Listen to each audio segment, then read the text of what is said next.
రాజకీయ వ్యవస్థలో ఈ రకమైనటువంటి బరితెగింపు కార్యక్రమాల్ని ఇప్పుడే మనం చూస్తున్నాం. వారు 22 మంది రాష్ట్రంలోని ఆంధ్రప్రదేశ్ రాష్ట్రంలోని 22 మంది ఐపీఎస్ అధికారుల మీద పచ్చిగా నిరాధారమైనటువంటి అవినీతి ఆరోపణలను అంటగడుతూ ఆవిడ ఉత్తరాన్ని రాస్తారు మరిది గారి కోసం.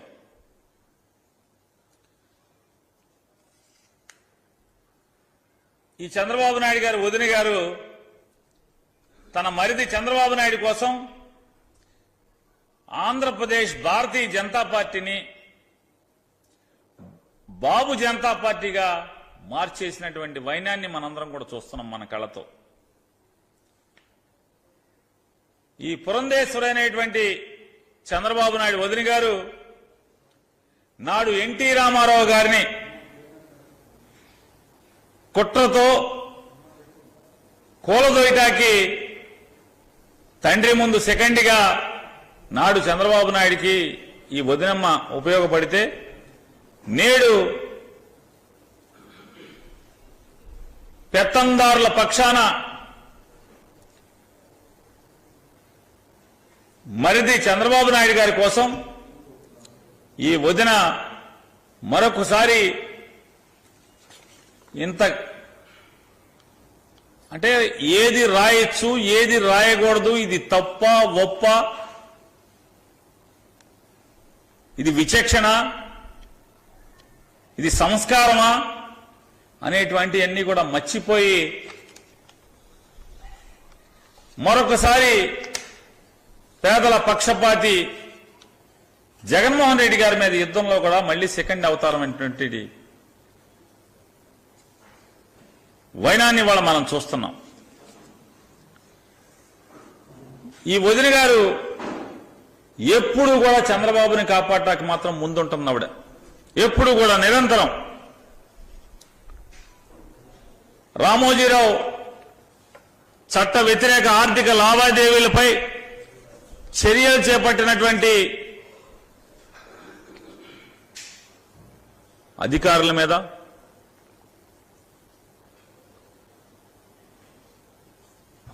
ఈవిడ ఈ నిందారోపణలు తప్పుడు ఆరోపణలు ఇవాళ సంధించినటువంటి పరిస్థితి. అలాగే ఆంధ్రప్రదేశ్ రాష్ట్రంలో భారతీయ జనతా పార్టీకి సంబంధించినటువంటి ఒరిజినల్ గా ఆర్ఎస్ఎస్ లేదా బీజేపీలో నికార్స్ అయినటువంటి నాయకులందరినీ కూడా ఇళ్లలో కూర్చోబెట్టి ఈవిడ తెలుగుదేశం పార్టీ వాళ్ళందరినీ కూడా బీజేపీలో మొత్తం నింపేసింది. ఇవాళ ఎవడయ్యా పోటీ చేస్తున్నాడు?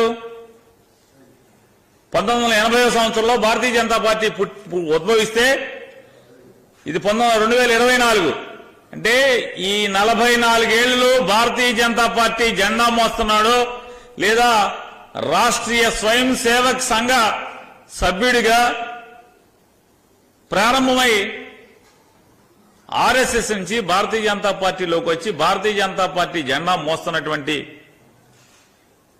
ఎవడన్నా పోటీ చేస్తున్న వాళ్ళు ఒక్కడన్నా ఉన్నాడా? ఇవాళ 6 పార్లమెంట్లు 10 అసెంబ్లీలు తీసుకున్నారు భారతీయ జనతా పార్టీ. ఈ బలం ఉందా లేదా, ఎందుకు ఇన్ని సీట్లు ఇచ్చాడు చంద్రబాబు అనేది తర్వాత మాట్లాడుకుందాం.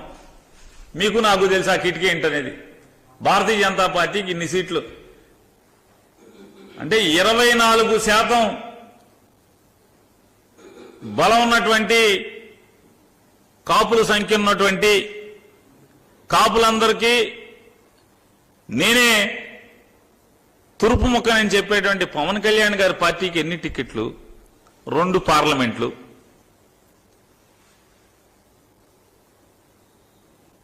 భారతీయ జనతా పార్టీకి 6 పార్లమెంట్లు. సరే ఎందుకు ఇచ్చాడు మీకు తెలుసు, నాకు తెలుసు, విలేకరులకు తెలుసు. భారతీయ జనతా పార్టీకి బలం ఉందా లేదా, ఓట్లు ఉన్నాయా లేవా అనేది. కానీ దురదృష్టం ఏంటంటే ఈ వదిన గారు వచ్చి, చంద్రబాబు నాయుడు వదిన గారు, మాకు కాదు, చంద్రబాబు నాయుడు గారు వదిన గారు వచ్చి ఈ భారతీయ జనతా పార్టీ నికాల్సిగా భారతీయ జనతా పార్టీ వాళ్ళందరినీ కూడా ఇళ్లలో కూర్చోబెట్టి ఇవాళ ఎలక్షన్ టికెట్లు ఎవరికి ఇచ్చిందో ఒకసారి మీరు చూశారు. మొత్తం నింపేసింది ఆవిడ. ఎటా అయిపోయిందండి, వెనకటికి మనకి పాఠాలను చదువుకునేవాళ్ళం, చీమలు పెట్టిన పుట్టలు పాములు పాలైనట్లుగా ఈ స్వయం సేవకులందరూ పెట్టినటువంటి భారతీయ జనతా పార్టీ టీడీపీ నుంచి వచ్చినటువంటి ఈ దొంగల పాలైపోయినటువంటి పరిస్థితి ఆంధ్రప్రదేశ్ రాష్ట్రంలో మనం చూస్తున్నాం. ఇవాళ దేశంలో దొంగలు పడ్డారో లేదో కానీ భారతీయ జనతా పార్టీలో మాత్రం తెలుగుదేశం పార్టీ దొంగలు పడ్డారనేది మీరు గమనించుకోవాల్సిన, ఢిల్లీ వాళ్ళందరినీ కూడా గమనించుకోమని చెప్తున్నాను. ఇవాళ రామోజీరావు ఏదైతే రామోజీరావు చట్ట వ్యతిరేకంగా ఆర్థిక అక్రమాలు చేసి తప్పుడు పనులు చేశాడో, ఆయన చేసినటువంటి తప్పుల్ని, పాపాలని, లేదా చంద్రబాబు నాయుడు గారు చేసినటువంటి జనం సొమ్ము లూటీ చేసినటువంటి పాపాలకు కానీ అధికారులు ఎవరెవరైతే చర్యలు చేపట్టారో ఈ లిస్టులో వాళ్ళందరూ ఉన్నారు. ఈ 22 మందిలో రామోజీరావు మీద, చంద్రబాబు నాయుడు మీద చట్టపరమైన చర్యలకు ఎవరైతే ఉపక్రమించారో వాళ్ళు చేసిన పాపాల మీద వాళ్ళందరి పేర్లు రాసి తప్పుడు ఆరోపణలు చేసి నిర్లజ్జగా, నిస్సిగ్గుగా, హేయంగా, నిరాధారమైనటువంటి ఆరోపణలు చేసి వాళ్ళందరూ కుటుంబ సభ్యులను కూడా ఇందులోకి లాగింది. ఇవాళ ఏంటయ్యా అంటే వదిన గారి కార్యక్రమం, మరిది కళ్ళల్లో ఆనందం చూడాలి.